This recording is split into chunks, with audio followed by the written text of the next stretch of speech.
Nous y voilà. S'il en sait par elle un seul mot, Je m'en suis douté.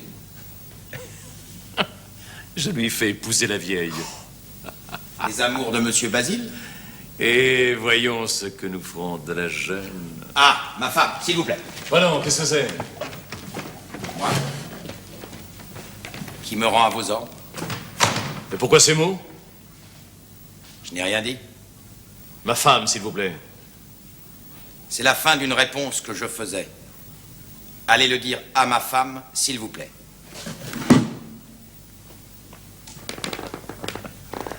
Sa femme. Je voudrais bien savoir quelle affaire peut arrêter monsieur quand je le fais appeler. Je m'étais sali sur ses couches en tombant. Je me changeais. Oui. Faut-il une heure? Il faut le temps. Les domestiques ici sont plus longs à s'habiller que les maîtres. C'est qu'ils n'ont point de valet pour les y aider. Je n'ai pas trop compris ce qui vous avait forcé tantôt de courir un danger inutile en vous Un jetant. danger? On croirait que je me suis engouffré tout vivant. Essayez de me donner le change en feignant de le prendre. Un si Dieu valet. Vous entendez fort bien que ce n'est pas le danger qui m'inquiète, mais le motif.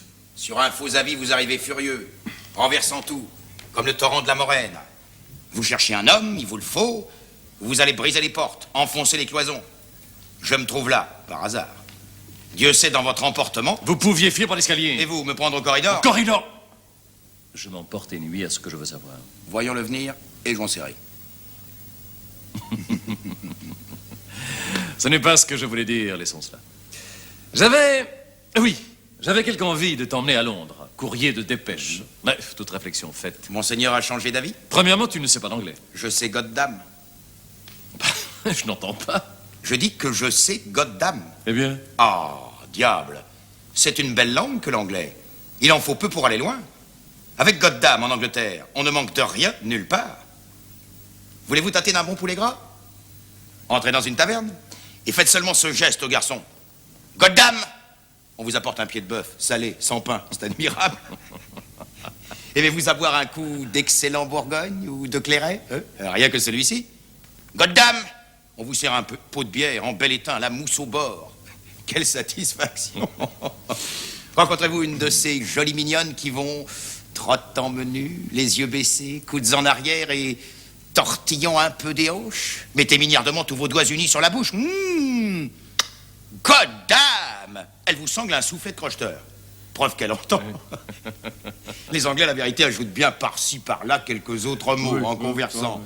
Mais il est bien aisé de voir que Goddam est le fond de la langue. Et si Monseigneur n'a pas d'autre motif de me laisser en Espagne? Il veut venir à Londres, elle n'a pas parlé. Il croit que je ne sais rien. Travaillons-le un peu dans son genre. Quel motif avait la comtesse pour me jouer un pareil tour? Ma foi, Monseigneur, vous le savez mieux que moi. Je la préviens surtout. La comble de présent. Vous lui donnez, mais vous êtes infidèle. C'est ton gré du superflu à qui nous prive du nécessaire.